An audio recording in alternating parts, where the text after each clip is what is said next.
Ang mayaman kong asawa. Chapter 201, Holy Artenia Empire 2. Kinabukasan, umalis si Luke sa tinutuluyan.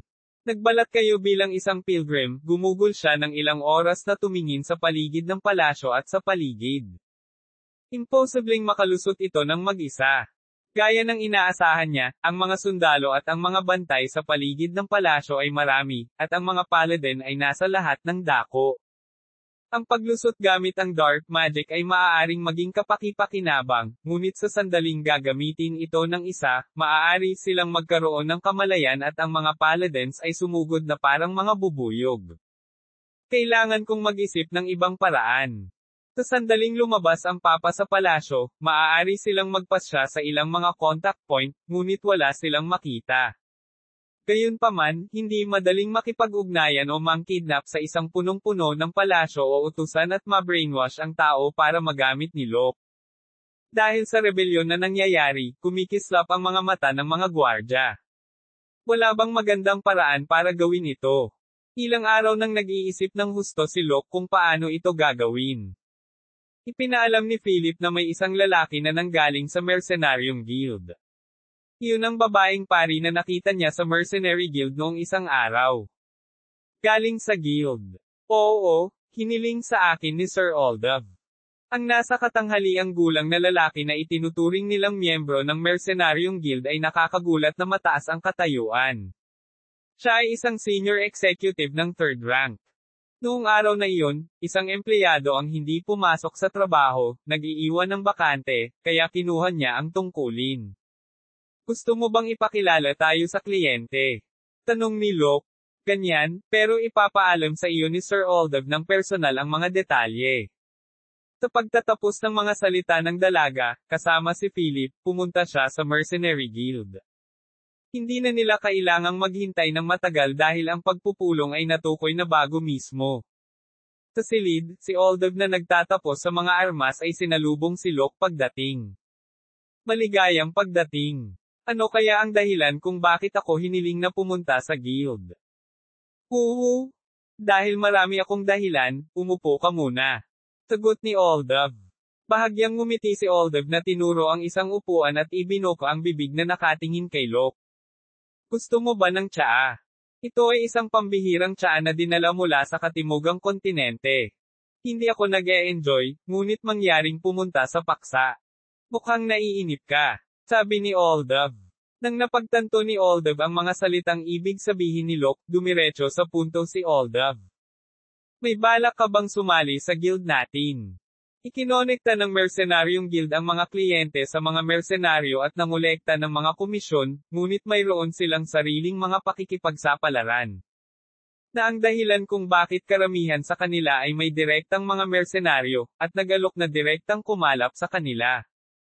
Kapag ang mga mercenaryong guild ay nag-recruit ng mga mersenaryo, ito ay tumaas sa kapangyarihan ng guild at sila ay makakakuha ng mas mataas na presyo para sa mga kahilingan. Babayaran namin ang pera ng walang kabiguan. Kaya, wala akong gana. Nang makitang tumanggi si Locke nang hindi man lang ito pinakinggan, nag-click si Oldav sa kanyang dila. Tik. Well, hindi ko mapigilan kung ganoon. Dahil si Oldav ay parang may tinatago, inaasahan na ni Locke na may mangyayari mamaya. Gayunpaman, hinayaan niya itong magsalita tungkol sa kanyang mungkahi, ngunit tinanggihan niya ito bago pa man niya matapos ang kwento. Tumingin siya sa kabilang side at ipinaliwanag kung bakit niya tinawag si Locke. Tulad ng alam mo na, ang mga pinuno ng banal na imperyo ay nagtitipon na ngayon ng isang hukbo upang labanan ang mga rebelde. Ngunit ang tugon ng mga Panginoon ay mas masahol pa kaysa sa inaakala. Ayon sa paliwanag ni Oldav, ang pagkabigo sa paunang pagsugpo sa rebelyon ay nagdulot ng pagdami ng mga Panginoon at maharlika na sumusuporta sa mga rebelde. Na siyang dahilan kung bakit nahihirapan si Arsobispo Constantine sa pagsisikap na kontrolin sila. Ang sentral na hukbo ay nasa lupa sa loob ng isang buwan, ngunit ang problema ay sa mga lokal na Panginoon. Mayroong ilang mga maharlika na nagpahayag ng kanilang sarili na neutral o lumabas ng hindi nakikipagtulungan bilang isang dahilan upang mapanatili ang kanilang mga kapangyarihan.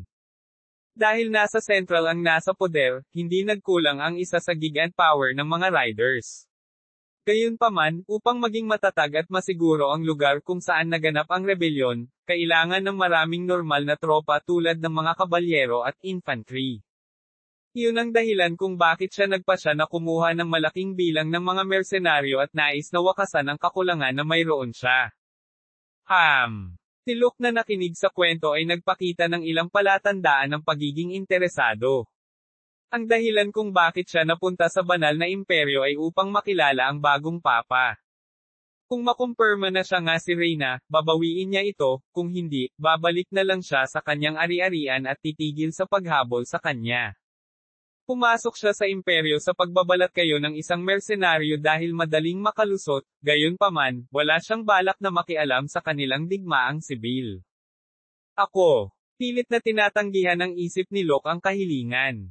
Ang paraan upang makilala ang bagong papa ay sa palasyo at maaaring gawin sa gawaing iniaalok. Kaya naman, tanong niya na interesadong tumingin. Ang mga kondisyon.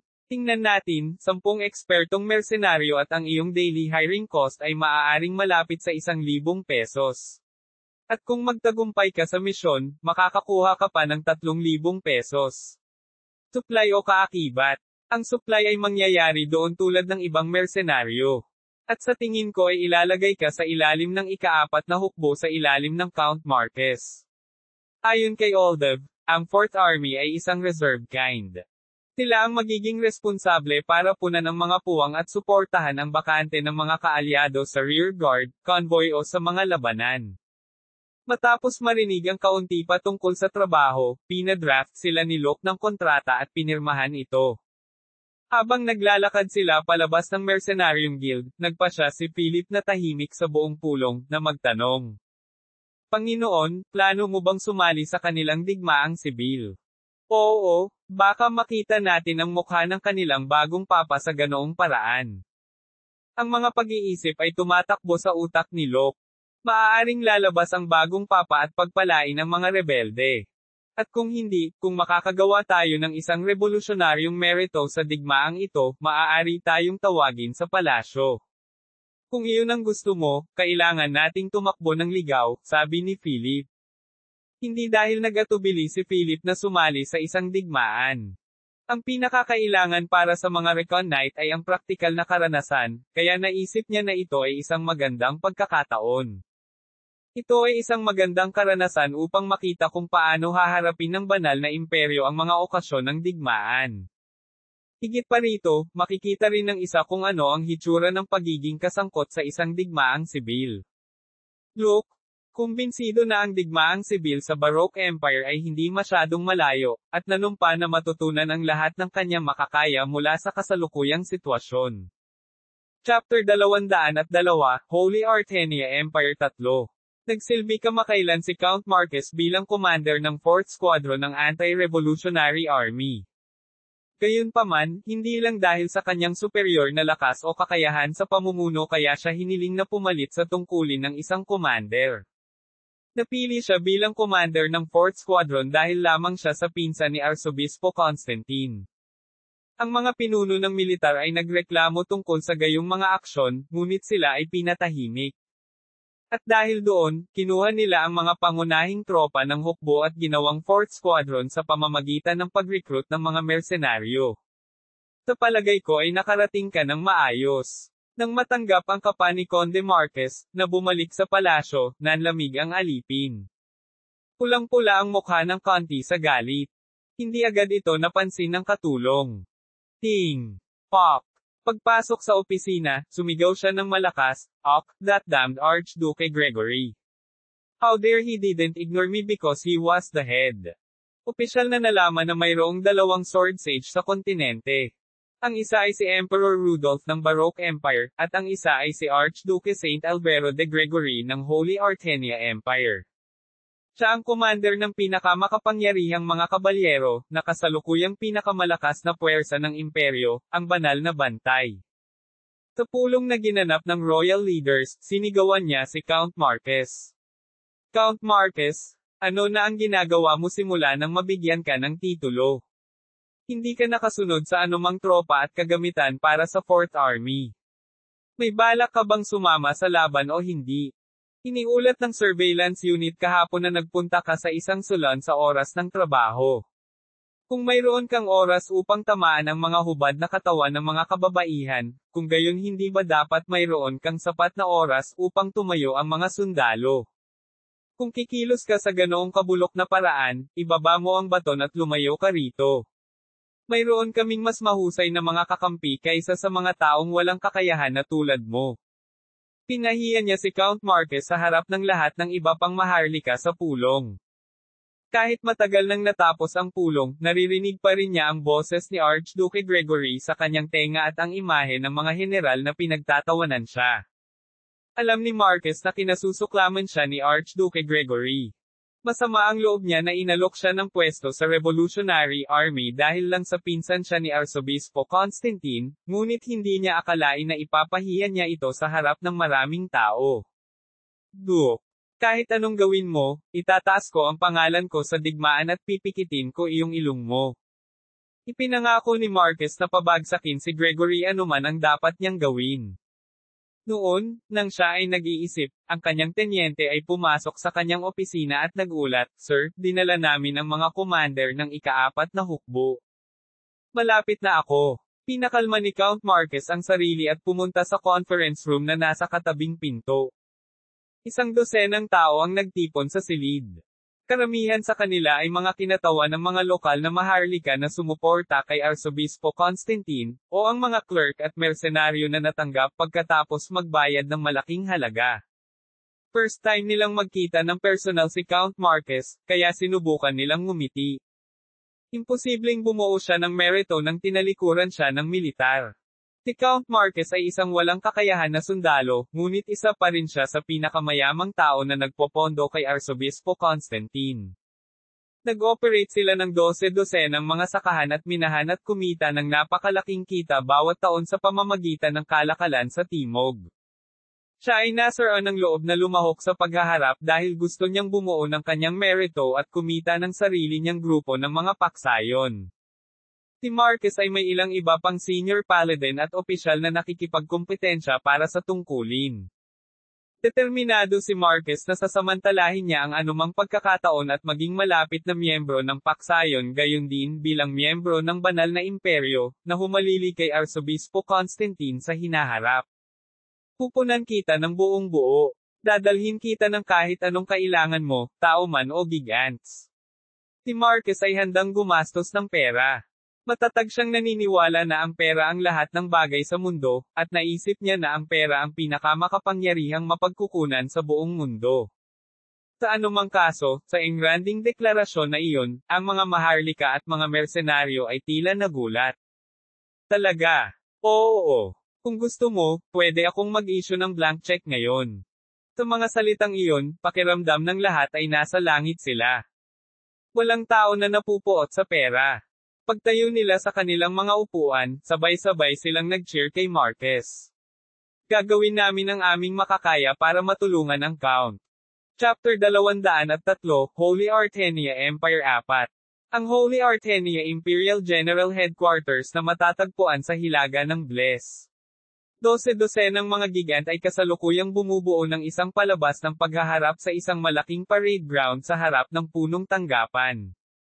Ang gigants, na naglalarawan ng isang pilak na cross sa kanilang breastplate, na sumasagisag sa banal na imperyo, ay bumuo ng isang paligid sa paligid ng pulang gigant, na mas malaki kaysa sa isang normal. Ang mga gigant na may silver crest ay may mga kakayahan na mas mababa sa isang klase ng kabalyero. Ang mga nakasakay sa mga naka-silver crested ay namumukod tangi na ang ilan sa kanila ay mga intermediate riders, at higit sa kalahati sa kanila ay mas mahusay kaysa sa mga intermediate. King. Dududududo.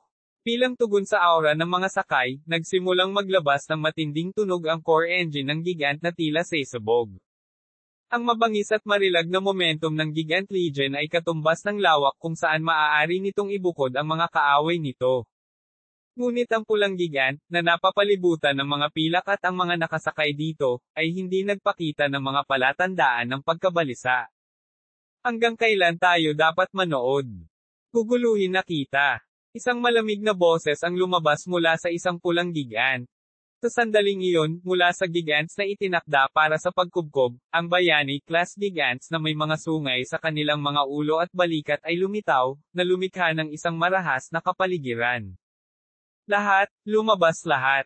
Ang mga nangungunang gigant ay sama-samang sumugod sa larangan ng digmaan kasama ang kanilang mga kalasag at higanteng espada sa dagandong ng kanilang pinuno, na nakasakay sa isang hero-class na gigant. Naghiyawan ang mga nakasakay sa likuran kasama ang kanilang pinuno. Ang pagkadyos na ipinamalas nila bilang mga paladin ay bumalot sa mga nangungunang gigant, na bumubuo ng malapilak na liwanag. Dahil doon, ang mga kalasag at espada ng gigant ay naging mas matigas, at ang takot na nasa puso ng mga sakay, ay nawala. Hindi lang iyon. Lalong naging marahas ang dambuhalang aura mula sa kanilang malalaking espada. Kuwang. Kang. Kuwak. Buong. Swash. Ang paggalaw sa pagitan ng 12-dosenang mga gigant ay napakalakas. Ang mga bakas ng mga higanteng espada sa hangin at malalakas na shockwave ay umalingaw-ngaw sa lupa, at ito ay nagpayanig sa kapaligiran. Bilang karagdagan, ang mga nagmamadaling pag-atake at ang malapit na pagbabago sa pagitan ng gigants ay hindi nagpapahintulot sa sinuman na huminga. Maging ang mga rider ng klase ng Swordmaster ay tila nagtaas ng kanilang mga kamay sa ilang sandali, ngunit buo pa rin ang slim build ng pulang gigants kahit na sa mabangis na bagyo. Walang bakas ng mga gasgas sa magaan na guwantes na mapupunit kahit isang dampi. Hindi sila gaanong gumagalaw, ngunit parang mga dahon ang mga guwantes, napakagaan nilang gumalaw sa pagitan ng mabangis na pag-atake upang maiwasang matamaan. Habang hawak ang kanilang mga espada paminsan-minsan, ang mga pag-atake ng mga gigant ay minsan napupunta sa maling lugar, o ang mga linya ng labanan ay magkakabangga o umuuga dahil napakarami nila. Ok. Form. Second Pass. Type B. Sa sandaling iniutos ng commander ng gigant, binago ng Silver Gigant ang kanilang porma sayon. Ang mga gigant na may mga espada at mga kalasag ay umatras, at ang mabibigat na nakabaluti na mga gigant na may mga sandata tulad ng mga mace at mga bituin sa umaga ay lumapit. Kung hindi ito gagana, kailangan nating magpindot ng husto. Gayunpaman, ang pagbabago ng lineup, ang tugon ng pulang gigant ay nagbago rin. Sa ibabaw ng pulang baluti nito, isang mabangis na baluti na halos parang apoy mismo ang pumailan lang at pinalihis ang mabibigat na sandata. Bilang karagdagan, ang pagbabago ay nangyari ng biglaan, at sa tuwing ang pulang gigant ay humahawak ng mabigat na espada nito, ang mabigat na nakabaluti na gigant ay may posibilidad na magbukas ng mahinang punto sa parade ground. Cook. Lumipat sa Type C formation. Kuwang. Bago pa man makapagbigay ng utos ang commander, nawasak na ang katawan ng gigant. Ang ilan sa mga porma sayon ay gumuho dahil sa katawan. Kahit na nawalan ito ng kalahati ng lakas nito dahil sa paghina ng momentum nito, ilang beses nang paulit-ulit na umaatake ang pulang gigant, ngunit ang mga pag-atake nito ay tila walang epekto. Ang pulang gigant ay nasa lupa maliban sa Bayani-class gigants. Tapos na ang pagsasanay. Pinasag ng pulang gigant ang espada nito sa lupa, at isang dagandong na tunog ang lumabas mula rito. Ang mga gigant na may mga durog na espada at guwantes ay bumangon mula sa lupa. Ang mga riders na lumabas mula sa hatch ay nakatayo sa harap ng kanilang mga gigants na may palpak na poster. Maya-maya, isang maliit ngunit binata ang lumabas sa pulang gigant at tumayo sa harap ng mga sakay. Sa kanyang mabagsik na mukha, tumingin siya sa mga nakasakay na lumabas at sinabing, "Lahat kayo ay mas mahusay kaysa sa ipinakita ninyong pagganap noong isang buwan. Mabuti na panatilihin ang momentum ngunit maging mas matulungin sa pagpapabuti ng iyong tugon at kakayahang magamit. Naiintindihan mo, Commander-in-Chief. Pero ginawa mo ang best mo. Huwag kang ma-frustrate sa iyong pagkatalo." Ito ang kaso ng First Army Squad na pinamamahalaan ng Sword Sage Gregory, na itinuturing na pinakamakapangyarihang mga kabalyero sa kontinente. Si Archduke Gregory ay nakipaglaban sa mga kabalyero minsan sa isang buwan, nagtuturo ng kanilang mga pagkukulang. Ang dahilan kung bakit sila ay binubuo ng mga paladin ay dahil ang mga paladin ay itinuturing na pinakamalakas na manlalaban sa kontinente.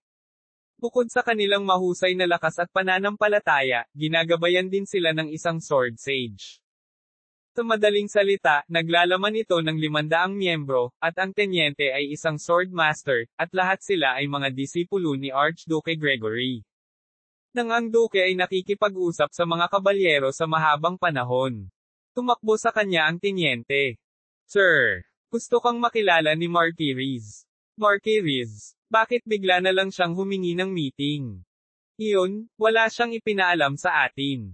Sa sinabi ng kanyang tenyente, napangiti si Gregory. Ito ay dahil si Riz ay hindi kailanman gumawa ng isang bagay na tulad nito. Malalaman ko kapag nakilala ko siya. Tatapusin natin ang pagsasanay ngayon. Ipinaalam ni Gregory ang mga kabalyero, na hindi nagtagal ay tinanggal ang alikabok mula sa kanilang baluti at nagtungo sa punong tanggapan. Chapter 204, Holy Artenia Empire 5. Sa opisina ng military quarters. Sa armchair ng opisina, na maliwanag, ay nakaupo ang isang wizard na may makukulay na damit. May silver crucifix na sumisimbolo sa Holy Empire, at isang magic wand na ginawa mula sa mga kristal ay ang Marquis Meister Riz ng Holy Artenia Magic Tower. Ano sa lupa ang iniisip ni Gregory? Patuloy ba niyang panoorin ang pagbagsak ng imperyo? Sa banal na imperyo, si Archduke Gregory ay nagtataglay ng isang katayuan na hindi bababa sa Arsobispo Constantine. Hindi, sa loob ng higit sa 50 taon siya ang pinuno ng bantay ng santo, at ang pinuno ng hukbo ng hari. Ngunit si Archduke Gregory ay tila walang iniisip tungkol sa kasalukuyang digmaan. Ito ay dahil patuloy niyang sinisikap na alamin ang mga irregularidad at pagkakamali ng mga miyembro na kabilang kay Constantine. Kapag ang isang tao ay umabot sa isang tiyak na antas ng kasanayan sa espada o mahika, sila ay nagiging walang malasakit sa mundo. Ngunit kung iyon ang kaso para kay Archduke Gregory, maaaring hindi siya nanatili sa militar hanggang ngayon. Nang nag-iisip si Marquis Riz habang humihigop ng tsaa. Bumukas ang pinto nang pumasok si Gregory. Agad na tumayo si Marquis sa kanyang kinauupuan at yumuko. Nagbabago ang hangin kapag pumasok ka. Hindi lang mas mataas ang status ni Gregory kaysa kay Riz, pero mahigit 120 taong gulang na siya. Para sa isang sword sage, ang katawan ay nagbabago at muling inaayos ang katawan ng isang tao at ginagawa silang mas bata. Sa anong dahilan mo ako hinanap, Riz? Sa sandaling umupo si Gregory, tinanong niya si Riz. Ang dalawa sa kanila ay tinukoy bilang ang dalawang haligi ng imperyo at nagkaroon ng mahabang pagkakaibigan. Madalas bumiyahe si Riz papunta at pabalik sa lugar ni Gregory dahil sa kanilang malapit na pagkakaibigan. Ngunit ito ang pinakaunang pagkakataon para sa Marquis na pumunta sa punong tanggapan ng militar nang hindi nagpadala ng anumang abiso o kahilingan na makipagkita. Sir, balak mo bang makita na lang ang paniniil na nilikha ni Arsobispo Constantine? Habang lumalabas ang mga salita sa bibig ni Riz, alam ni Gregory ang dahilan kung bakit siya nagtanong ng ganoon. Alam na ayaw ni Marquis Riz kay Arsobispo Constantine na nagtatago ng papa sa kanyang likuran. Sa pribado, madalas niyang pinapuna si Constantine at ang kanyang mga paksayon. Pero for the day, parang ibang seryoso ang dating niya. Parang alam ng mga rebelde. Originally, the Archbishop needs to be elected as the head, hindi naman dapat katulad ni Archbishop Constantine na siya mismo ang nagdeklara, di ba? Sa orihinal, ang pinuno ng Holy Empire ay si Archduke Gregory. Nasa ilalim ng kanyang awtoridad na durugin ang mga rebelde at kilalanin ang pinuno ng mga rebelde. Gayunpaman, hinirang ni Constantine ang kanyang mga tauhan sa ilang mga post. Si Gregory na nakinig sa lahat ng sasabihin ni Riz, ay bumuka ang kanyang bibig. Ngunit siya ay isang regent na hinirang ng Santo Papa. Regent man o hindi, maaaring siya ay isang anghel, ngunit siya ay isang pupe na walang alam. Kuwang. Nagpunta ang mga kamao ni Gregory sa mesa. Ang lakas na kanyang nasaksihan ay nagpawis kay Riz. Nako, nakagawa ako ng malaking pagkakamali. Si Gregory ay karaniwang isang mapurol na tao na may napakakaunting emosyonal na mga ekspresyon. Ngunit isa si Riz sa iilan na nakakaalam kung gaano siya nakakatakot. 30 taon na ang nakalilipas, mayroong isang kaharian na tinatawag na Kalmyr, sa hilaga ng banal na imperyo. Ang emperador ng bansa ay sikat sa pagiging malupit, kinutya niya ang mga taong tumangala sa papa at gumawa ng akto ng pagsunog sa templo ng El Castle. Noong panahong iyon, pinangunahan ni Gregory ang mga banal at sinakop ang imperyo ng Calmir. At ang lahat ng mga bansa kasama ang mga taong nagtanggol sa malupit na emperador na nakatakas ay nilipol niya. Para kay Gregory, ang pananampalataya at ang papa ang lubos na kahalagahan na protektahan sa anumang halaga. Kaya, pasensya na, sir. Dahil naiisip ko ang isang patay na kaibigan at ang aming matagal na pagkakaibigan, hinayaan ko ito. Ngunit, muli kung magpahayag ka ng hindi paggalang sa Santo Papa, hindi ako tatayo. Matigas niyang sabi. Isaisip ko iyon. Malamig na awkward na hangin ang umiikot sa opisina ng medyo matagal. Maya-maya pa ay ibinuka ng Duke ang kanyang bibig para mawala ang nakakatakot na pakiramdam. Hindi rin ako masyadong mahilig kay Arsobispo Constantine. Kaya naman kahapon, sa pulong ng pinuno ng Imperial, na-corner ko si Count Marquez. Ngunit ang El Castle ay nagpadala ng isang apostol, ang banal na papa. Dahil doon, hindi ko masasabing wala akong tiwala sa kanila. Hindi nagduda si Gregory na si Veronica III ay isang anghel. Nasaksihan niya ito ng una sa libing ng dating papa, at ang himala na nangyari sa Blessed Main Square 2 buwan na ang nakalipas. Kaya nang tanggalin ni Constantine si Arsobispo Michael at kumuha ng kapangyarihan, sabik siyang makita kung ano ang mangyayari.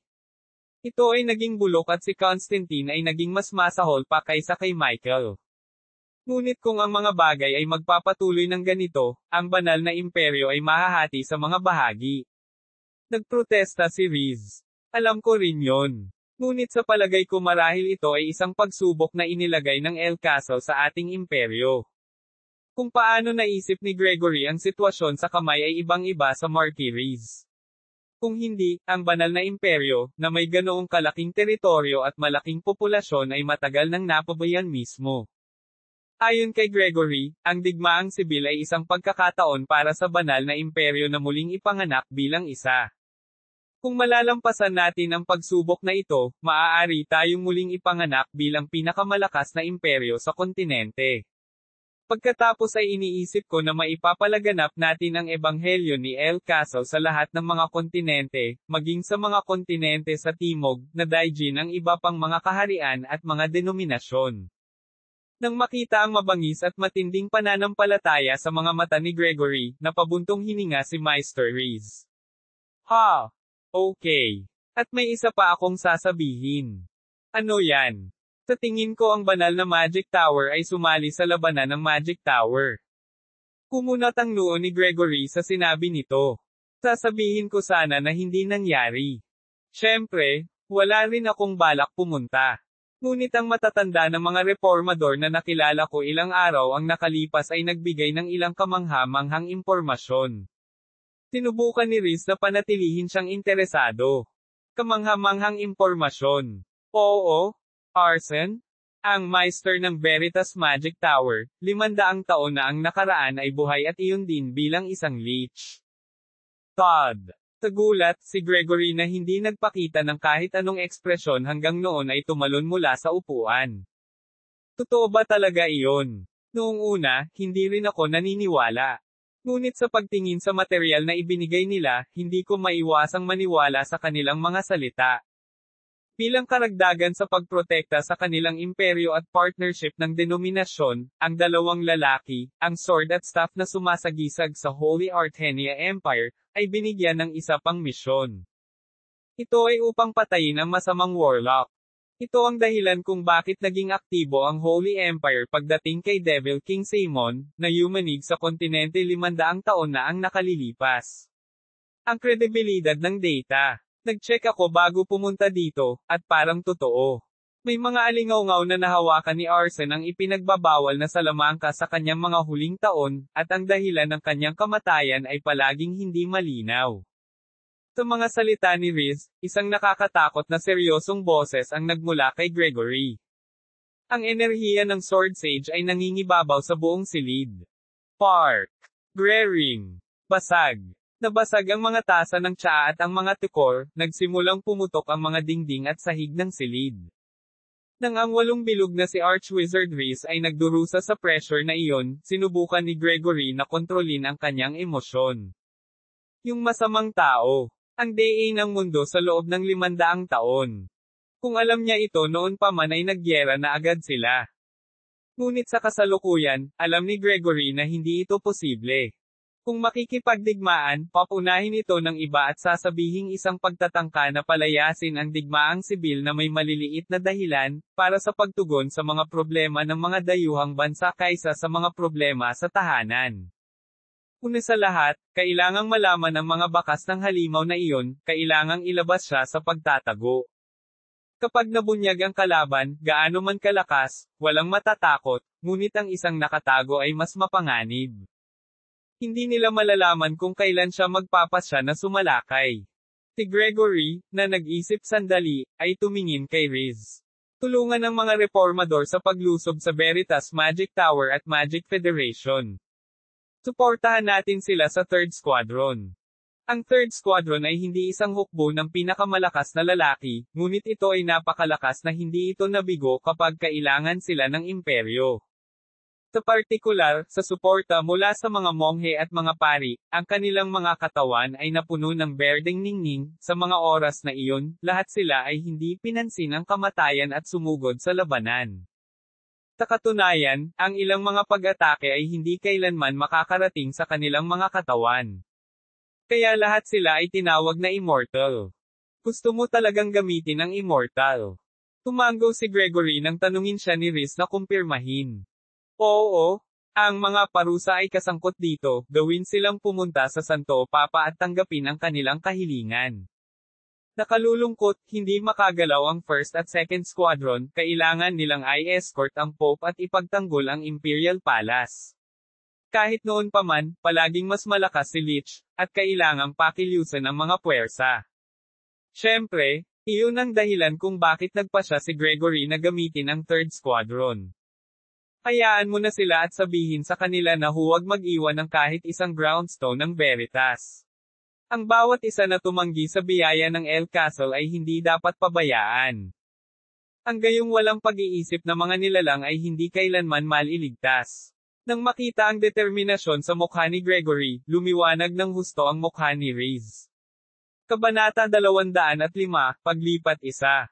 Sa gitna ng Holy Imperial Palace na natatakpan ng puting bato. Ito ay isang gusali na lumipat mula sa ibang lugar patungo sa palasyo. Bukod sa puti, ang bato, na walang natatanging katangian, ay isang makabuluhang relic na sinasabing isang plataporma kung saan ang unang denominasyon ng Santo El Castle ay ipinangaral sa unang pagkakataon. Sa sagradong bato ay isang malinis at magandang babae ang nakaupo na may inosenteng mga mata. Veronica III, Papa ng Banal na Imperyo. Tumangala sa langit ng gabi, bulong niya sa sarili. Look Derecon. Isang lalaking may buhok na platinum na nakaupo sa trono ng isang itim na kastilyo, isang taong nakita niya sa kanyang panaginip. Noong una, akala niya ay hindi siya kilalang tao. Ngunit pagkatapos niyang sabihin ang pangalan nito, napagtanto niyang nakalimutan na niya ito. Sino siya? Anong klaseng tao siya? Habang pinag-iisipan niya ito, mas pamilyar ang pakiramdam ni Locke, at napupuno siya ng nostalgic na damdamin. Banal na Papa, oras na para pag-aralan ang doktrina. Oo, naiintindihan. Si Veronica, na tumango sa sinabi ng kanyang escort, ay tumayo at lumipat sa Imperial Library. Si Veronica III ay nag-aral ng doktrina ng 3 beses sa isang araw maliban kung may espesyal na bagay na kailangan niyang gawin. Dahil sa patuloy na pagmamaktol ni Constantine sa nakalipas na 2 taon, ang lahat ng mga pangunahing doktrina ay pinagkadalubhasaan at ngayon ay inilipat sa mga intermediate na antas. Halika rito, kabanalan. Mag-aral ka rin ng mabuti ngayon. Malugod siyang tinanggap ng isang medyo may edad na magandang mukhang pari na nasa library. Siya ay isang propesor na tinatawag na Osrem, na nakabase sa Royal Academy of Theology. Siya ay lumayo sa posisyon na iyon upang maging personal na tagapagturo ng Papa. Ngayon, pag-aaralan natin ang tungkol sa charity at tolerance. Tingnan ang pahina 173 ng Osrem. Oo, kabanalan. Please magsalita ka. Marami ba ang nalalaman ni Osrem? Bukod sa teolohiya, marami akong natutunan sa iba't ibang bagay. May na-curious ka ba? Saglit na nag-aalangan, ibinuka ni Veronica ang kanyang bibig. Siguro, baka lang, kilala mo ba kung sino si Luke Derecon? Luke Derecon. Well, parang narinig ko na siya somewhere. Si Osrem na saglit na nag-isip ay patuloy na tinapik ang kanyang daliri na parang may naisip. Ang pangalan ng mandirigma na tumalo sa Haring Diablo na si Simon ay Recon. Siya ang ultimate knight ng sword skills, Sword Emperor, na nalampasan ang Sword Sage, at pagkatapos nito ay walang tao ang nakamit. Simon. Recon. Mga pangalan na narinig niya kung saan. Gayunpaman, nang marinig niya ang pangalang Simon, nagdilim ang kanyang mga mata at nakaramdam ng pait ang kanyang puso. Isang masamang nilalang na tinatawag na hari ng Diablo, ngunit hindi niya maintindihan kung bakit namumuo ang ganoong damdamin sa kanya. Ayon sa isang teorya, si Recon ay isang miyembro ng Saint Guards. Ang sabi-sabi ay siya ay isang anak sa labas ng isang mataas na pari na ipinadala sa pakikipagdigma sa hari ng Diablo. Sa katunayan, nagpunta siya sa kaharian ng Libya upang makita si Simon, ngunit hindi siya nakabalik sa bahay pagkatapos ng kamatayan ni Simon dahil ang mga bagay ay naging isang komplikadong bagay. Pero, nananatili pa rin ang kanyang mga kamag-anak, iyon nga. Siya ang tao. Ang tao. Sa tanong ni Veronica, sinabi ni Osrem sa kanya ang tungkol sa chismis na narinig niya noong isang araw. Luke Derecon. Siya ay sinabi na itinaas ang kanyang malapit sa kamatayan Recon pamilya sa isang nangungunang puwersa ng Baroque Empire. Ito ay isang napakatanyag na lugar sa mga mangangalakal dahil ito ay aktibo para sa kanyang pag-unlad at kalakalan ng minahan. Napangiti si Veronica. Bakit lilito ang ganoong tao sa kanyang panaginip? Bakit niya alam ang pangalan niya at bakit parang nostalgic? Ngunit, kanino mo narinig ang pangalang iyon? Iyon, may nagsabi sa akin tungkol dito. Nahirapan si Veronica na ipaliwanag sa kanya ang tungkol sa ibang sarili sa kanyang isip. Gayunpaman, hindi inisip ni Osrem na ito ay napakahina o kakaiba. Narinig mo ba ito mula sa mga paladins? Ito ay palaging nagkakahalaga ng pagbanggit sa isang rune knight. Iyon din, isang inapo ng sikat na Sword Emperor Recon. Nagsalita si Osrem na may napakatamis na ngiti. Natutuwa ako na nakikinig ka sa mga salita ng napakaraming tao. Upang ang isa ay maging isang mahusay na pinuno, kailangang makinig sa mga tao at tingnan ang kanilang buhay. Tiyak na ikaw iyon. Ang nag-iisang lalaki sa mundo na inuuna ang walang kwentang bagay. May isang lalaking nakatayo sa likod ni Osrem. Siya si Arsobispo Constantine, na walang magandang impresyon sa propesor. Lumitaw kasama ang isang grupo ng mga paladin na kabilang sa hukbo, ang kanyang mga pisngi ay nanginginig sa galit habang nakatingin kay Osrem, na tila hindi rin maganda ang ekspresyon. Dakpin siya kaagad. Natakot si Osrem nang marinig niya ang mga utos. Nagulat si Veronica III na sumugod upang ihinto ang kanilang mga aksyon. Tumigil ka. Si Osrem ay hindi masamang tao. Ang mga paladin ay walang pagpipilian kundi ang umatras. Nang makitang nangyari iyon, napakunot ang noo ni Constantine. Hindi niya napigilan. Ang mga paladin ng palasyo na nagbabantay sa palasyo at ng papa ay tinuruan na huwag sumuwi sa papa. Ang dahilan kung bakit sila sumunod sa mga utos ni Constantine ay dahil siya ay kilala bilang ang regent ng papa. Itong walang kwentang manika. Kailangan ko siyang palitan mamaya. Habang nasa isip si Constantine, nilapitan niya si Veronica na nakatayo sa harap ni Osrem habang nakabuka ang mga braso. Kabanalan, naaalala mo ba ang mamamatay tao na pumasok sa palasyo 3 araw na nakalipas? Oo, yung nahuli na may hawak na kutsilyo. Ang kaso ay hindi pa sinabi sa publiko. Inusisa nila ang assassin para malaman ang mga detalye bago ilabas ang balita sa mga tao. Sa takbo ng kanilang interogasyon, isang nakakagulat na katotohanan ang inilabas. Ang sa imperial na palasyo ng assassin ay ginawa ni Osrem. Dagdag pa rito, ang lason at punyal na ginamit niya ay dinala sa palasyo sa pamamagitan ng pag-aangkat ng mga aklat mula sa labas. Nagulat sa katotohanan, bumaling si Veronica kay Osrem. Iyan ba, totoo ba iyon, Osrem? Totoo, Holiness. Umamin si Osram sa mababang tono. Ngunit isiniwalat niya ang isa pang katotohanan. Ngunit ang target ng mamamatay tao ay hindi kailanman ang banal, ngunit si Constantine, na laging nasa tabi mo. Cook, itong lalaking ito. Galit na galit si Constantine. Sumigaw man o sinubukang sumigaw si Constantine, sinabi ni Osram ang lahat ng gusto niyang sabihin. Constantine, ang iyong mga kasalanan laban sa kalooban ng Diyos, para sa pagtatakip ng mga mata at tainga ng apostol at ang kabanalan, ay hindi maikli para sa kamatayan ng 100 beses. Sa tingin mo hanggang kailan mananaig ang kapangyarihan mo sa kanya? Maraming tao sa mga bansang ito at sa lungsod at sa Imperial Palace, hinahanap mo ang iyong leeg. Ano? Anong klaseng usapan yan? Si Constantine, na pula ang mukha sa galit, ay tumingin pabalik sa mga paladins. Anong ginagawa niyo mga tao? Hindi mo ba siya kukunin kaagad? Pero, nang mag-alinlangan ang mga paladin, humakbang pasulong si Osram. Nagulat sa kanyang ginawa, sinubukan ni Veronica na tumigil, ngunit umiling siya. Isang gawa lang ang pagpatay ng tao, nilabag pa rin nito ang mga batas ng bansa at ginulo ang Imperial Palace. Ayokong iwasan ang responsibilidad bilang dahilan para sa ilang kadahilanan. Sa pagsasalita ng mahigpit kay Constantine, na siyang dahilan nito, ipinagmamalaki niya na siya ay naaresto. Sa halip na kunin lamang siya sa kustodiya, si Constantine na nagalit nang makita siyang kumilos ng ganoon ay niyanig ang mga paladin malapit sa Osram. Putulin kaagad ang kanyang leeg. Hindi. Huwag mo siyang patayin. Sa agarang pagsalungat ni Veronica, sumigaw si Constantine.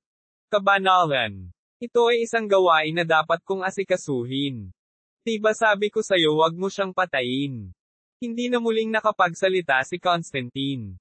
Ang papa, nakakaputol lang ng kanyang mga salita na may matinding galit sa kanyang boses, hindi pa niya nasaksihan ang inosenteng figure na kumilos ng ganoon. Kaliwanagan at tindi ng kanyang mga mata, na nagsasabi na siya ay puno ng dignidad bilang isang pinuno para sa bansa.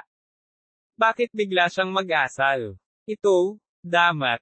Tumigas ang mukha ni Constantine nang makita siyang ganoon. Kung makikipagsagupaan siya sa papa doon, walang magandang makukuha siya.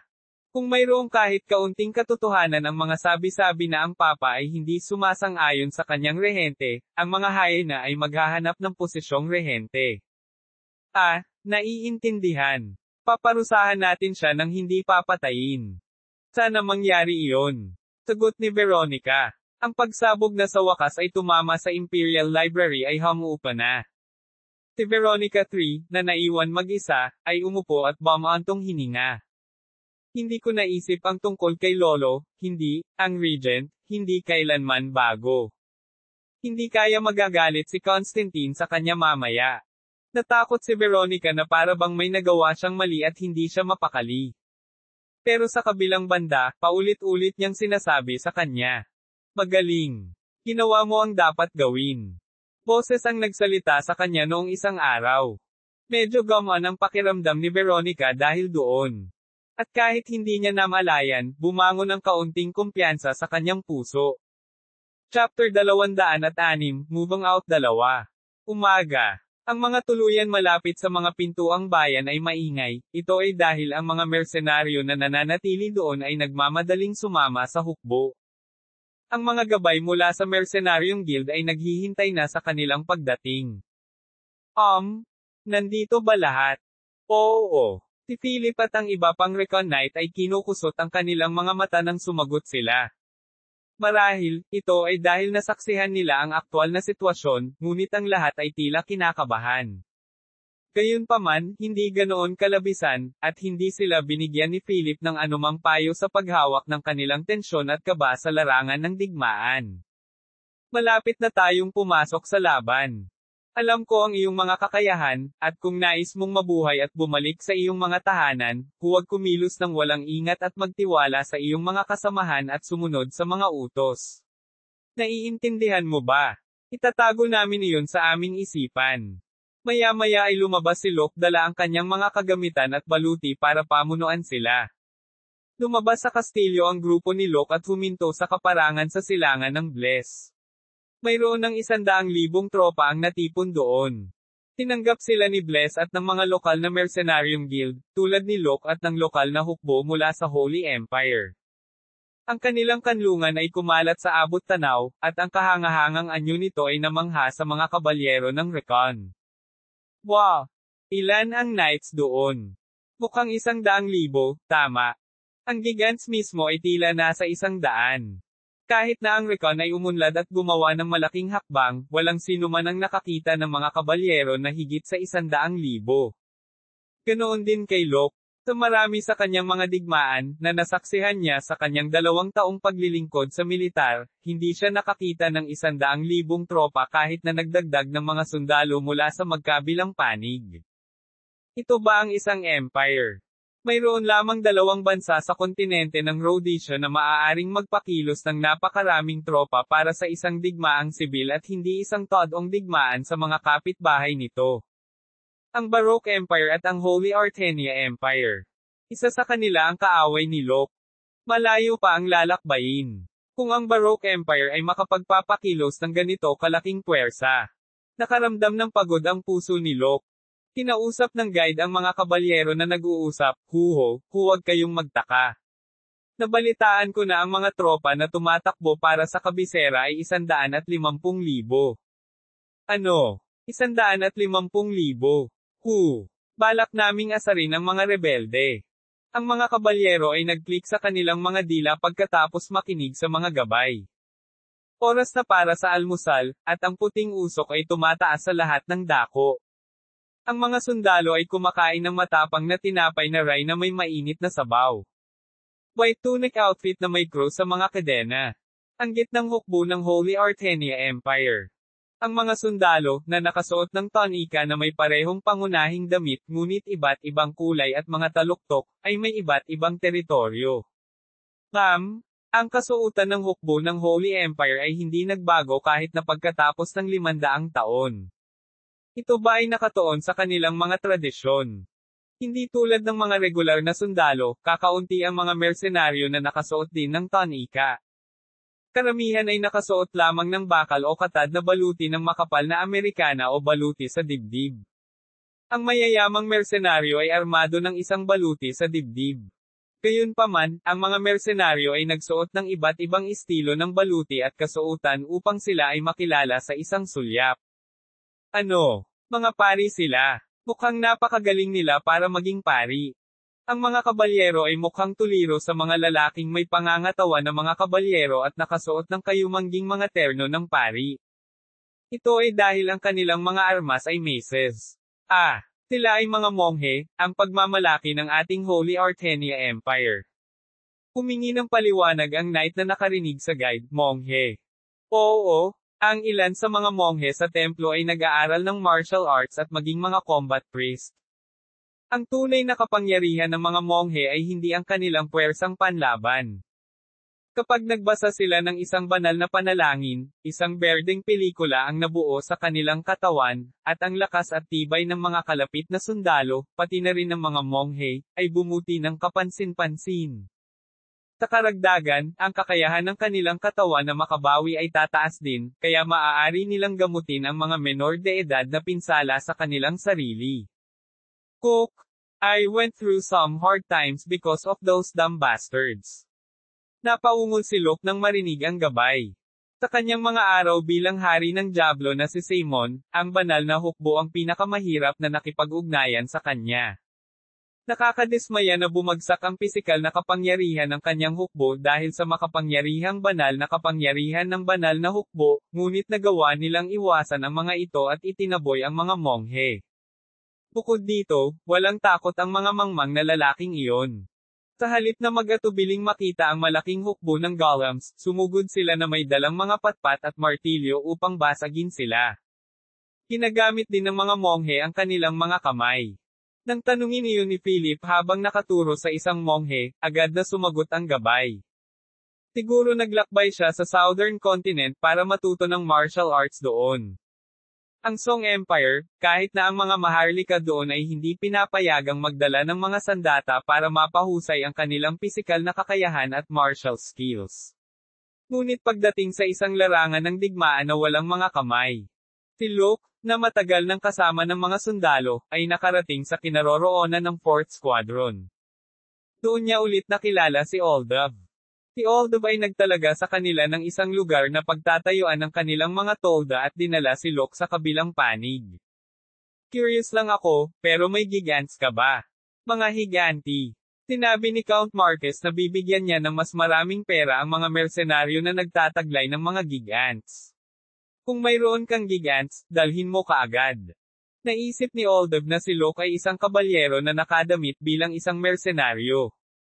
Bagamat hindi siya kabilang sa kanilang mersenaryong guild, dahil nagtrabaho si Luke sa ilalim ng kanilang guild, sila rin ang makikinabang dito. Actually, meron akong gigants. Ipapakuha ko sa kanila. Si Luke, gayunpaman, ay naghanda ng ilang gigants, kabilang ang Kratos, na lahat ay nasa kanyang subspace na pulseres. Naisip nga niya na gagamitin niya ito sa sandaling pumasok siya sa larangan ng digmaan, ngunit nagbukas ng pagkakataon para sa kanila si Count Marquez. Hindi. Sinabi ng Count na may plano siya at susuportahan niya ang hukbo gamit ang mga Iron Mages. Bukod doon, may mga armas daw siyang militar. Talaga? Tanong ni Luke. Eksakto, si Count Marquez ay pinsan ni Arsobispo Constantine, ang rehente, at ang pinakamayamang tao sa bansa. Sabi niya babayaran niya lahat. Iyon ang dahilan kung bakit ang mga mersenaryo ng 4th Squadron ay kumikilos ng buong pagmamalaki. Ano man ang kaso, walang mawawala kay Luke. Tumingin si Luke kay Philip, na nakikinig sa gilid. Nang makita ang tanda ni Luke, lumayo si Philip sa lugar kasama ang mga kabalyero na nasa malapit. Ipapaalam ko sa iyo ang mga detalye ng misyon at ang mga takdang aralin sa unit pagkatapos ng tanghalian. Habang ginagawa ni Oldov ang kanyang pinuntahan, hinawakan ni Luke ang kanyang braso at dahan-daang nagtanong, lalabas ba ang papa sa seremonya? Bakit gusto mong malaman? Curiosity na tanong ni Oldov. Nabalitaan ko na nagkaroon ng milagro sa main square ng Bless. Alam mo ba ang tungkol dyan? Kung pagpapalain ako ng kabanalan, kung gayon ang mga palaso na lilipad sa akin ay lilipad sa maling lugar. Maging ang mga mersenaryo ay sanay sa digmaan at maayos sa kamatayan sa pamamagitan ng mga palaso at espada, kaya nga walang mersenaryo ng digmaan na hindi nagdala ng isa o dalawang anting-anting sa kanilang mga kamay. Unfortunately, parang hindi naman mangyayari yon. Narinig ko ito kay Count Marquez. Masama at nagdadalamati ang kabanalan para sa mga taong nahihirapan sa imperyong ito. Sa halip, si Arsobispo Constantine ang namumuno sa misa. Nalungkot si Luke sa narinig. Noong una ay walang kalooban si Luke sa pakikilahok sa digmaang sibil, ngunit ang dahilan niya ay upang makita ang mukha ng papa sa seremonya. Gayunpaman, masyado pang maaga para madismaya. Kung makakagawa siya ng mga merito sa digmaang sibil, maaaring makita niya ang papa. Maghihintay ako. Makikita talaga kita. Naalala ang mukha ni Reyna, na ikuyom ni Luke ang kanyang mga kamao. Pagkaraan ng 3 araw, nang magtipon ang lahat ng tropa, ang engranding seremonya ay ginanap sa kaparangan. Si Arsobispo Constantine at ang iba pang matataas na pari at maharlika ng imperyo ay dumalo sa seremonya ng pagbubukas, kung saan ang mga kabiserang tao ay nagtipon na parang buhangin. Gayunpaman, puno ng pagkabigo ang ekspresyon ng mga taong nanunood ng misa. Tulad ni Lucas, lahat sila ay umaasa na makilala ang papa at makita ang kanyang mga himala. Nang hindi nalalaman ng puso ng mga tao, si Arsobispo Constantine, na natapos ang misa, ay nagsimulang magbigay ng kanyang talumpati. Yung mga hindi naniniwala sa apostol. Yaong mga nabulag ng kapangyarihan, at ang mga nag-uudyok sa mga taong simple ang pag-iisip. Paanong hindi mapaparusahan ang gayong mga tao? Pagbabayad para sa mga hindi mananampalataya. Pagganti. Paghihiganti. Marahil, na-inform na sila. Nagtaas ng boses ang nangungunang sentral na tropa bilang tugon sa talumpati ni Constantine. Sa oras na iyon, ang iba pang mga mersenaryo ay nagsimulang sumali din at sumigaw. Nang uminit ang kapaligiran, si Constantine kasama ang iba pang mataas na saserdote ay nag-divinize at binasbasan ang mga sundalo. Ang mga pinagpalang sundalo at ang mga mersenaryo ay naghiyawan sa mas malakas na boses. Pero, ngumisi lang si Luke. Nakakainip. Sana matapos na ito sa lalong madaling panahon. Hindi tulad ng gusto ni Locke, ang seremonya ay nagpatuloy ng mahigit 3 oras. Ang seremonya ay natapos pagkatapos na ang buong kampo ni Lucas ay maubos, at isang kabuoang 150,000 tropa ng 4 na hukbo ang nagsimulang magmarcha patungo sa Conrad. Chapter 207, Moving Out 3. Ang Alvera ay ang ikatlong pinakamalaking lungsod sa Holy Artenia Empire at kasalukuyang kabisera ng Conrad. Ang lungsod, kung saan matatagpuan si Prince Ferriard, ay naging base para sa mga puwersang rebelde at kasalukuyang tinatawag na Conrad Kingdom. Ang palasyo nito ay tinawag na palasyo ng mga rebelde. Tinatanaw nito ang lungsod mula sa isang burol. Sa isa sa mga site nito, isang lalaking may kulay abo na buhok ang humihila ng bowstring. Siya ang pinuno ng mga rebelde, si Duke Ferriard. Tinawag niya ang kanyang sarili bilang hari ng Conrad Kingdom. Si Duke Ferriard ay isa ring mataas na ranggo na Panginoon at isang arsobispo at kilala sa kanyang archery. Dodder. Habang hinihila niya ang pisi ng pana, nagsimula itong tumunog habang iniunat pa niya ito. Nang tuluyan ng nakatungo ang busog sa hugis gaso clay, binitawan ni Duke Ferriard ang kanyang kamay. Ping! Isang araw na ginagamit lang para sa pagsasanay ang lumipad patungo sa target nito at tumama sa bullseye. Gayunpaman, ang mukha ni Ferriard ay hindi masyadong maliwanag. Ang pinupuntirya niya ay isang mansanas na inilagay sa gitna ng target na pagsasanay.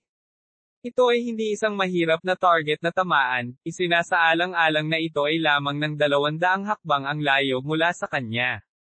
Ngunit ngayon, hindi niya nagawang matamaan ang di umano'y madaling target. Malayang sumasayaw ang arrow. Nang iabot ng nakasimangot na Duke ang kanyang kamay sa gilid, ang escort knight na katabi niya ay nag-alok ng isa pang palaso, at hindi na rin niya nataman ang mansana sa pagkakataong ito. Hindi ganoon kalakas ang hangin ngayon. Inihagis ng inis na si Ferriard ang kanyang pana, at kinuha ito ng escort knight. Palusot lang ang hangin, ngunit ang totoo ay hindi tumama ang palaso sa target nito dahil nabalisa ang puso ng Duke. May dahilan si Ferriard para mabalisa. Mabuting magdeklara ng kalayaan laban sa Holy Empire at talunin ang kanilang First Army, ngunit dumating ang problema pagkatapos noon. Tiyak na nabulok at nasira ang sarili nito, ngunit ang kapangyarihan ng banal na imperyo, na nasa lugar na sa libu-libong taon, ay napakalaki. Ayon sa mga especially iya, masyadong malaki ang laki at kalidad ng Second Squad. Bilang karagdagan, ang mga commander ay pawang may kakayahang mga figure. Ang bilang lang ng gigant na inilagay sa linya ay hindi bababa sa 3 beses. Dahil dito, medyo natakot ang ilan sa mga Panginoon sa ilalim ng Duke. Hindi tulad ng mga unang araw ng paghihimagsik, nakikita niya na ang pag-uugali ng mga Panginoon ay hindi gaanong aktibo. Pero mabuhay muli ang mga rebelde, kailangan nating dagdagan ang kapangyarihan, ngunit walang balita mula sa mga nangako na tutulong. Nagmamaktol si Ferriard nang makarating sa kanyang opisina. Sa kabilang banda, tumakbo sa kanya ang isang binata na nakasuot ng maningning na golden armor. Pare, malapit na silang dumating. Ganun ba? Lumiwanag ang mukha ni Ferriard na puno ng pangamba. Dumating na ang magandang balita, na hindi nakarating sa kanya. Kailan sila darating? Sa pinakahuli, sa hapon, sagot ng kanyang anak. Tulad ng sinabi ng kanyang anak, isang fleet ang lumitaw noong hapon sa tabi ng Rio River na lumipad sa Alvera. Ang lahat ng mga barko ay mga paddle boat na nilagyan ng mga steam engine. Dala nila ang bandila ng Flying Dragon. Napangiti si Duke Ferriard, na naghihintay sa daungan para sa tulong, matapos makita ang bandila. Ang lumilipad na dragon. Ang pinakamalaking kumpanya ng digmaan sa kontinente na nagbebenta ng mga bala, artillery at iba pang sandata ng militar. Bilang karagdagan, mayroon itong sariling mersenaryong puwersa, na itinuturing na kapantay o mas mahusay kaysa sa mga kabalyero ng iba pang mga imperyo. Hawak nila ang napakalaking sukat at kapangyarihan dahil sa malaking suporta na mayroon sila. Ang kapangyarihan ng Baroque Empire. Ito ay isang katotohanan na alam ng lahat sa continental na politika. Ang Baroque Empire ay nasangkot sa malaki at maliliit na salungatan sa kontinente, habang palihim na pinopondohan ang mga Flying Dragon. Gayunpaman, hindi ito opisyal na ibinunyag dahil ang ibang mga bansa ay may mga katulad na organisasyon at nakagawa din ng mga katulad na bagay. Bilang karagdagan, alam ng Baroque Empire ang lahat ng nangyayari sa iba pang mga kaharian, kaya walang dahilan upang isapubliko ito.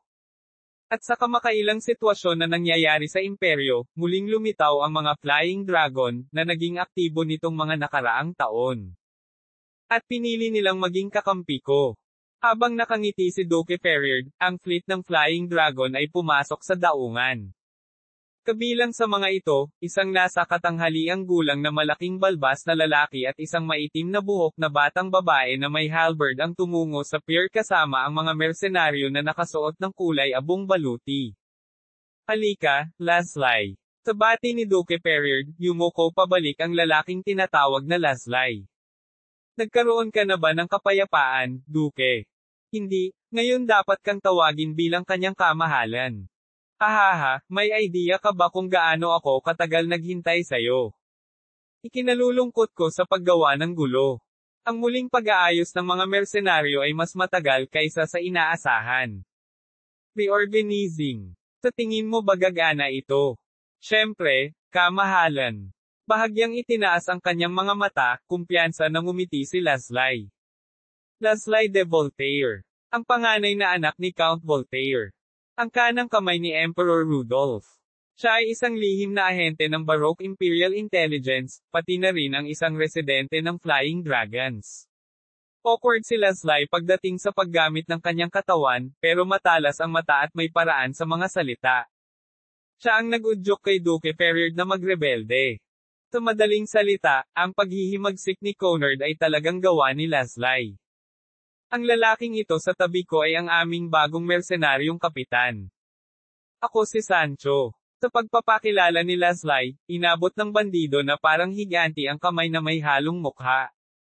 Sa bastos na hitsura ng lalaki, sinubukan siyang pigilan ng mga escort knight, ngunit pinigilan sila ni Duke Ferriard. Kung kikilos tayo ng bastos, baka hindi ito matitiis ni Count Ferrero, ang kabalyero ng Baroque Empire. Bagamat hindi ito maihahambing sa Imperial Intelligence, mayroon ding mga mata at tainga na gumagana para kay Ferriard. Kaya naman nakilala niya si Count Ferrero sa isang sulyap, ngunit wala siyang alam tungkol sa maitim na buhok na batang babae na may maliit na pangangatawan na nakatayo sa tabi ni Ferrero. Ngunit, sino kaya ang babaeng ito? Oh. Hello? Ako si Shirley. Isang dalagang aabot sa 16 ngayong taon. Matingkad na ngumiti si Shirley at nag-peace sign sa kanyang mga daliri, na nagpapahiwatig ng kanyang tagumpay. Ano ito? Siya ba talaga? 16. Akala ko 12 na siya. Siya ba ay isang mersenaryo din? Habang pinagmamasdan ng Duke ang dalaga na may kaina-hinalang mga mata, opisyal na ipinakilala ni Laslay si Shirley. Bueno, ito si Shirley? Ang kapitan ng pag-atake ng ating mersenaryong puwersa. Assault Captain. Oo, sa kabila ng kanyang hitsura, siya ay medyo malakas. Ngunit siya ba? Pero hindi umimik si Ferriard na alam niyang hinding-hindi magsisinungaling si Laslay at tahimik lang din ang iba. Gayunpaman, may naglakas loob na magsalita. Halika, dapat mong sabihin ang isang bagay na may katuturan. Siya si Aslan, anak ni Duke Ferriard. Kung tutuusin, imbes na magsalita ng malakas ay napabuntong hininga na lang siya sa gusto niyang sabihin, ngunit dahil sa sobrang tahimik ng paligid, umabot sa tenga ni Shirley ang mga salita.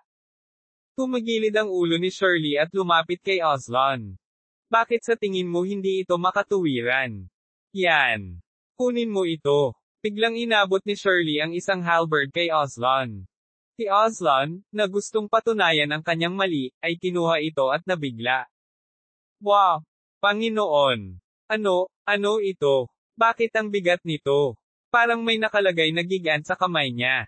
Noon pa man ay ipinagmamalaki ni Aslan ang kanyang husay sa pagiging isang intermediate knight, ngunit nakaramdam siya ng labis na pagkabalisa.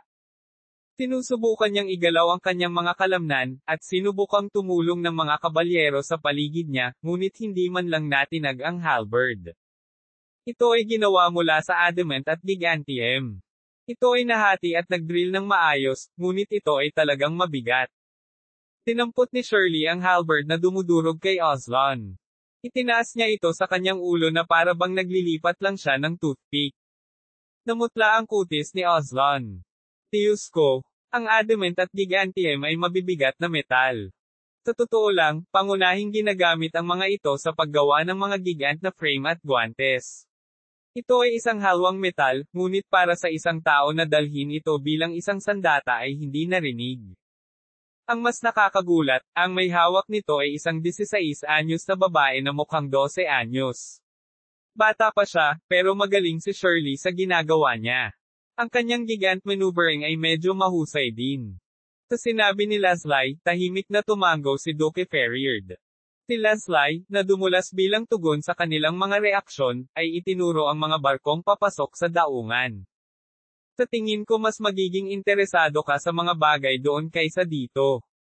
Mayroon akong mamahaling kargamento na maaaring maprotektahan ang kaharian ng Conrad. Habang sinasabi niya iyon ay napatingin sa direksyon na iyon ang mga mata ng Duke.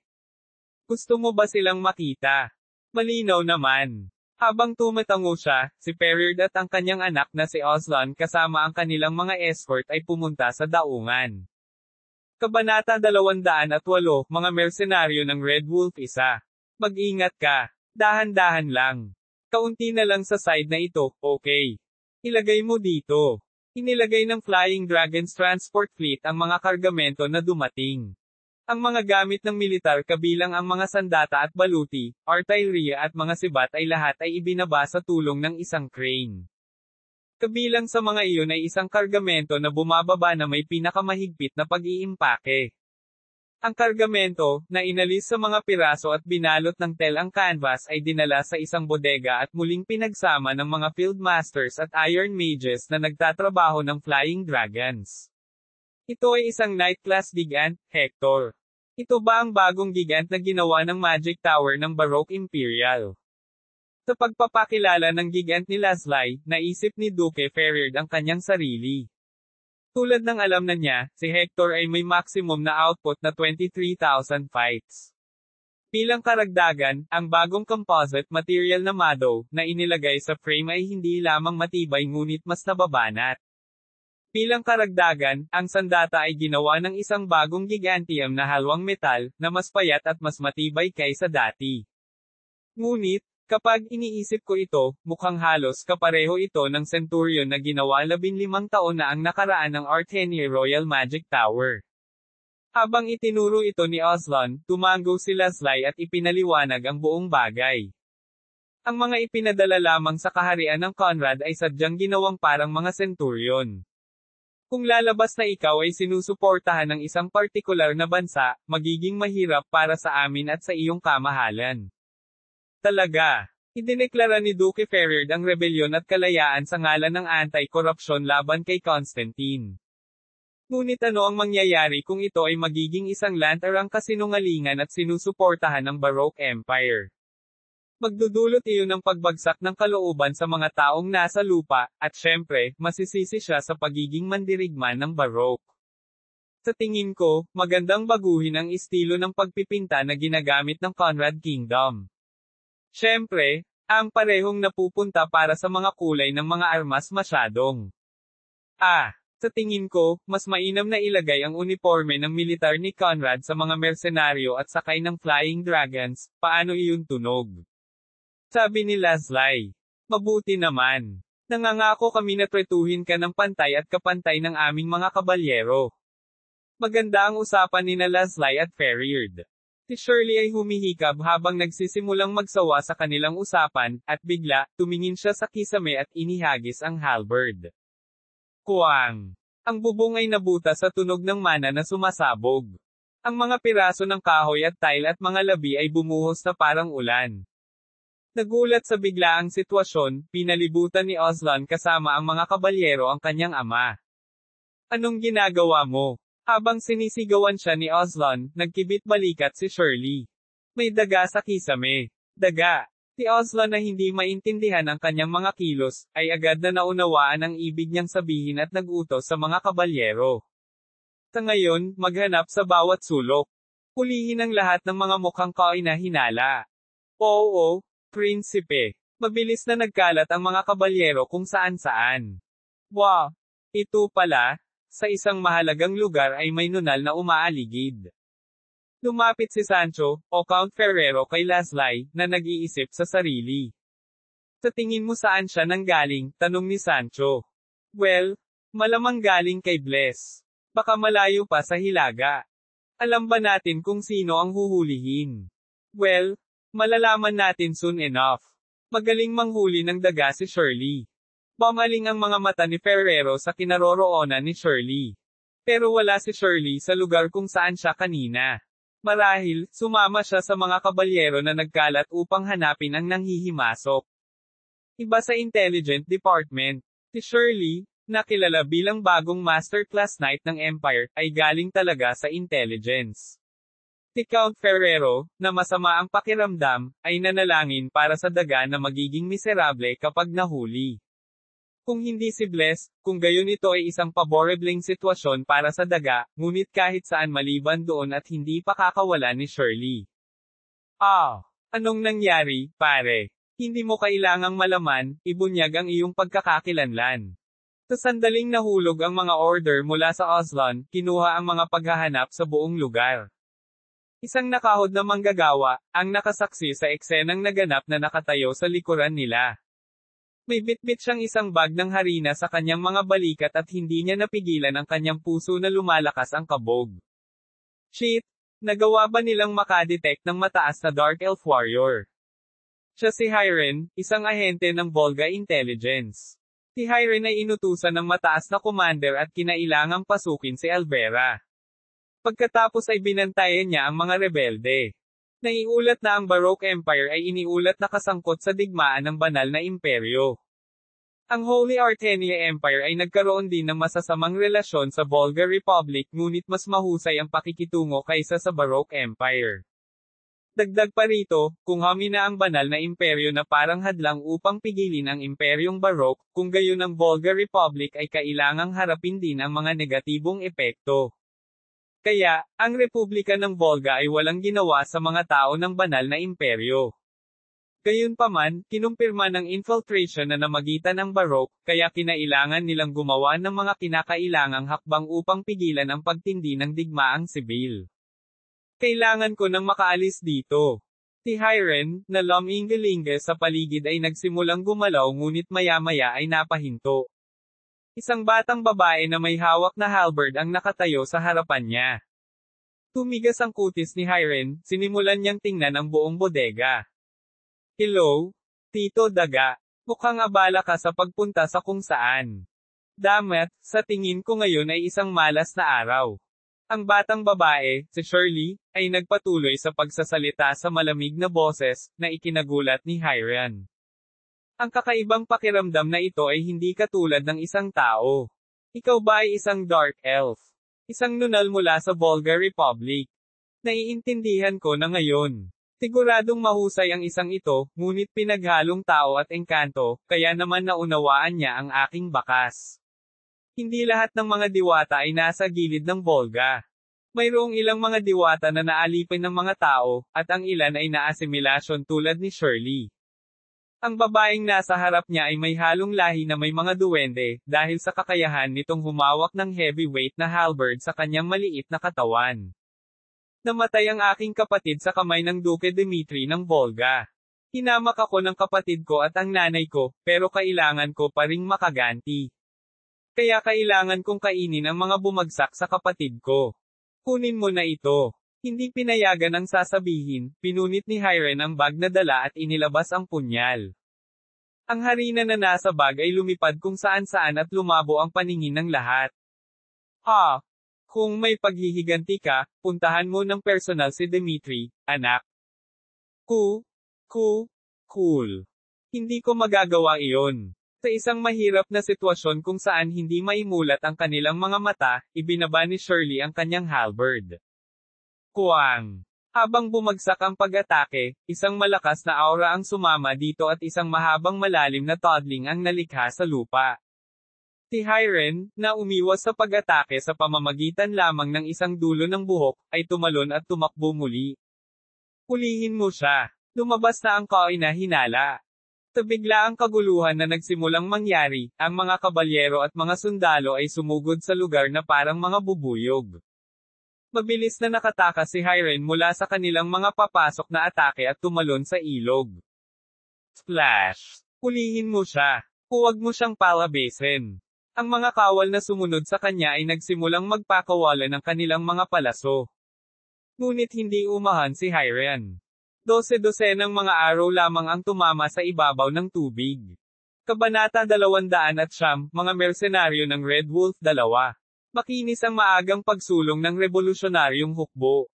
Habang mas malapit sila sa kabisera, mas malakas ang impluwensya ng mga paksayon ng Meries at humigit kumulang 150,000 mga tropa ang maaaring mablock sa kanilang mga pagsisikap, at ito ay walang mas mababa sa isang pagpapakamatay na makipagsagupaan sa hukbo. Ngunit kapag nakapasok na tayo sa rehiyon ng Conrad, magbabago ang kwento.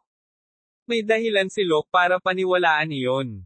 Matagal nang nasa Conrad si Duke Ferriard, at karamihan sa mga taga-nayon at residente ay naniniwala sa Maron Par, na pinamumunuan ng Arsobispo, Duke. Bukod pa riyan, ang mga pader ng Eisenberg, ang gateway city sa Alvera, ay kilala na napakalakas at malaki. Kahit na ang mga first class na cannon ay maitaboy mula sa matibay na pader. Tumigil lahat. Ngayon, dito tayo magkampo. Ang mensahero ay tumakbo mula sa harapan hanggang sa likuran at sinabi sa kanila ang mga salita ng punong commander sa hukbo.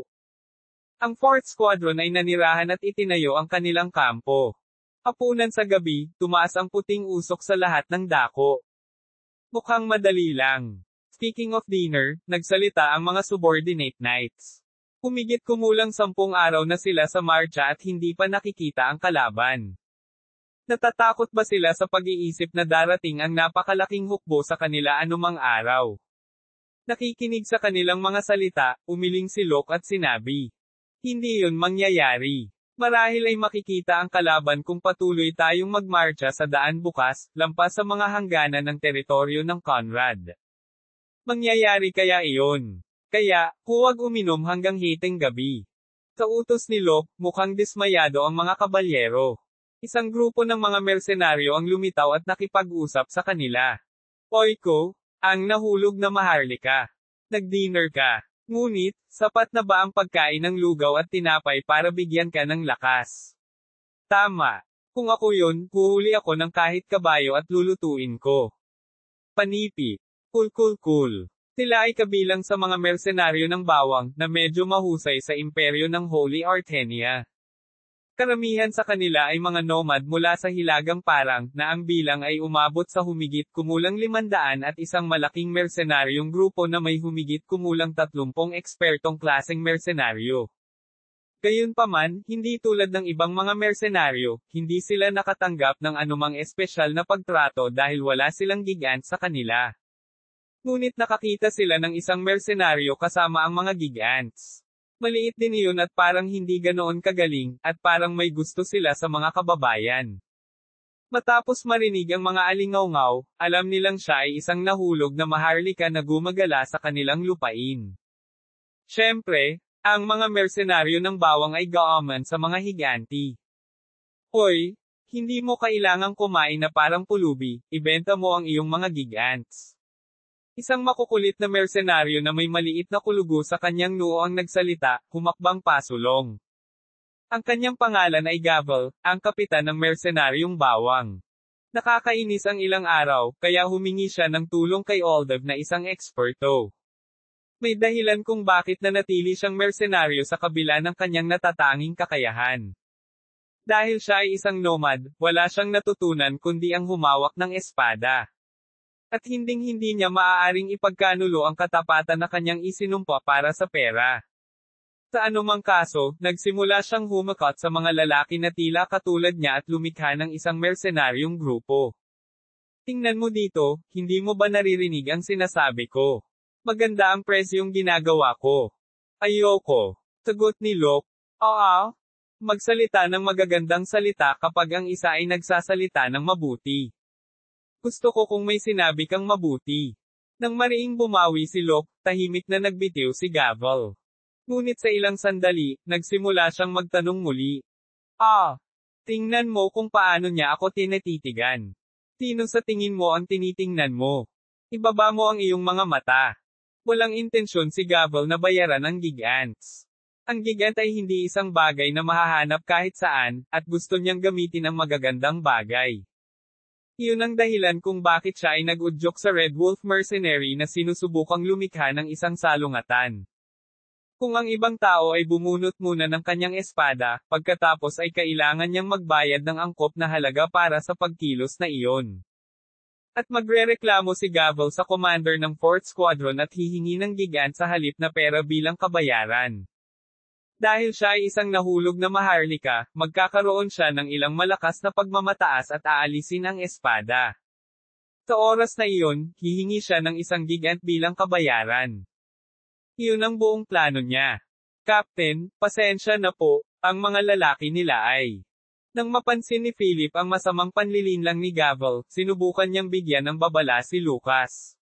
At walang balak na tiisin si Locke. Hindi, sa halip ay pinag-isipan niya ng mabuti ang sitwasyon. Para sa mga mercenaryong tulad ni Gavel, maraming ganoong klase ng mga lalaki at maglalagay siya ng marka para sa kanya. Kapag dumating ang pagkakataon, gagamitin ito ni Locke. Marami rin akong ibang bagay na gagawin. Si Locke, inihagis ang glove ng kanyang kamay at naghain ng tunggalian kay Gavel. Wow! Duel! Nag-aaway ang mga mersenaryo. Ang mga lalaki ay naiinip sa mahabang marcha.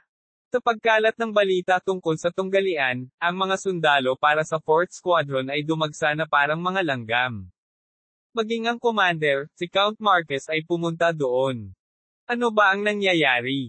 Isang laban sa pagitan ni Gavel mula sa Garlic Mercenary at Lev mula sa Red Wolf Mercenary. Kumunat ang noo ni Count Marquez sa ulat. Ano? Isang away ang sinasabi mo. Tiyak na pinagbabawalan ko ang mga lalaki na magpakasawa sa anumang pakikipag-away, tama ba? Ngunit hindi ito isang laban sa pagsasanay, ito ay isang tunggalian.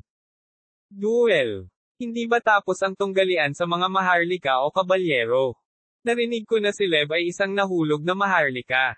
Bilang karagdagan, ang mga mersenaryo ay madalas na nag-aayos ng mga hindi pagkakaunawaan sa mga duels.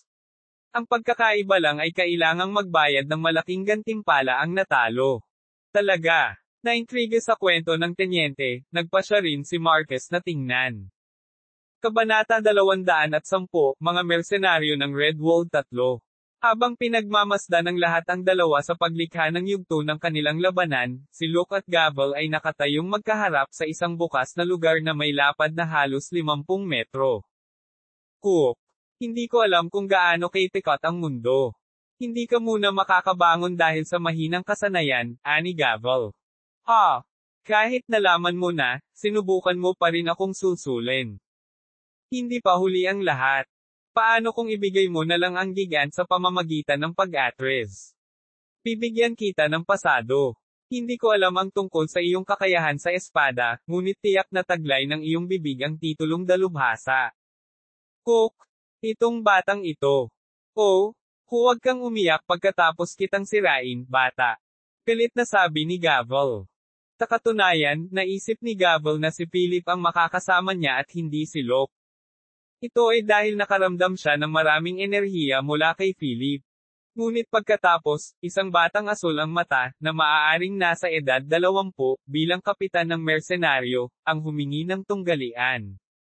Sa harap ng mga nakatatanda ng 4th Squadron, buong pagmamalaking binunot ni Gavel ang kanyang espada at sinabing, hayaan ko muna kayong mamuno, kaya subukang umatake sa abot ng inyong makakaya.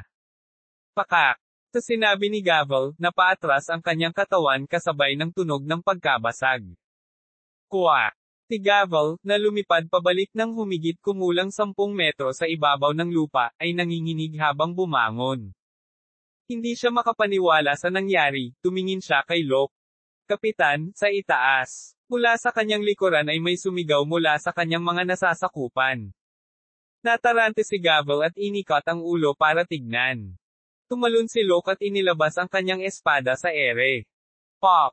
Lumipad muli ang katawan ni Gavel ng 10 metro sa ibabaw ng lupa. Habang lumilipad siya pabalik, nabaliw ang mga sundalong nakakita sa nangyari. Ano ba? Sinabi nga niya na umatake muna siya diba? Nakuha niya ang wish niya sa kanya.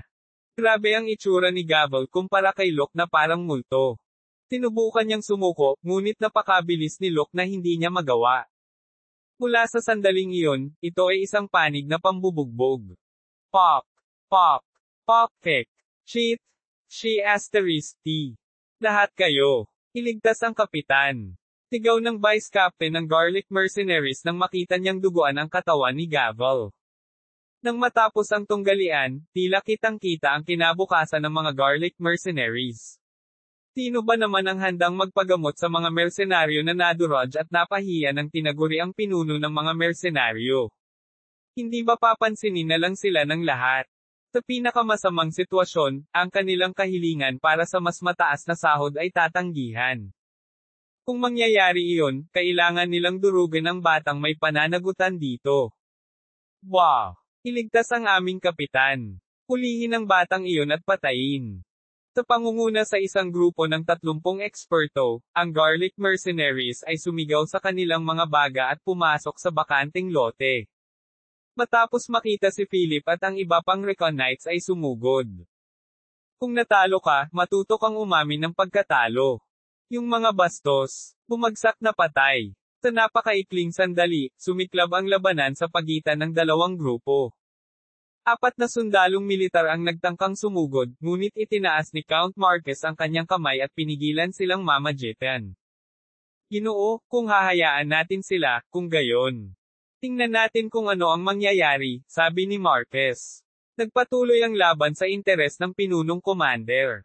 Ang iba pang mga sundalo ay nanood ng labanan na nangyari ng may tagay at pananabik. Wow! Lumaban ka! Mamatay! Bash him to death! Ang tunggalian sa pagitan ng mga mersenaryo ay nangyari ng napakabilis. At sa halip na subukang pigilan ito, ang mga tao ay nagpaypay dito. Well, pastahan tayo. Ilagay ang pera mo dito kung sa tingin mo ay mananalo ang Red Wolf Mercenaries, at ilagay mo ang pera mo dito kung ang napili mo ay Garlic Mercenaries. Biglang may lumabas na dealer. Marami ang nag-akala na mananalo ang Garlic Mercenaries. Si Gavel ay binugbog ng solong kamay ng kapitan ng Red Wolf, ngunit mayroong 30 ekspertong kabalyero sa Garlic Mercenaries, at ang bilang ng mga miyembro na mayroon sila ay mas mataas. Gayunpaman, ang resulta ay kabaligtaran sa opinyon ng publiko. Ang Red Wolf Mercenaries, na tila na-push sa simula, ay nagsimulang lumaban sa pantay na lugar makalipas ang ilang sandali. Pagkatapos ay kinuha nila ang itaas na kamay pagkatapos ng ilang sandali. Sa partikular, si Locke ang higit na namumukod tango, na tinamaan ang mga Garlic Mercenaries na sumisigaw dahil sa hindi makapaniwala. Diyos ko! Tao ba talaga siya? Siya ay tumatama ng kasing bilis ng kidlat. Si Locke ay kumikilos tulad ni Locke, ngunit ang Commander Count Marquez, na nanunood ng laban, ay nagulat sa Red Wolf Mercenaries. Ang kanilang mga galaw ay parang hangin, malakas at mabigat. Ang bawat tao ay may hindi kapani-pani walang kakayahan para sa mga mersenaryo. Hindi naman, lahat ba ng mga mersenaryo sa Red Wolf ay eksperto? Shit! Umatras muna. Nang marinig nila iyon, sinubukang tumakas ng mga nakaligtas na miyembro ng Garlic Mercenaries. Gayunpaman, hindi hahayaan ng Red Wolf na gawin nila iyon. Dagdag pa rito, nahuli sila ng mga sundalong tumaya sa Garlic Mercenaries at itinulak sila pabalik sa bakanting lote. Sa tingin mo saan ka pupunta? Siya ay isang mamimili, hindi bababa sa ipakita ang ilang lakas ng loob sa harap niya. Makalipas ang 30 minuto, natapos na ang matinding labanan. Wala sa 500 Garlic Mercenaries ang tumayo. Ang ilan sa mga Red Wolf Mercenaries ay nasugatan, ngunit lahat sila ay minor nosebleed at hiwa. Walang makapagbukas ng kanilang mga bibig matapos makita ang gayong isang panig na resulta. Gayon din, hindi nila alam na ang Recon Knights ay hindi nagpakita ng kanilang pinakamahusay na pagganap dahil sa mga tagubilin ni Locke.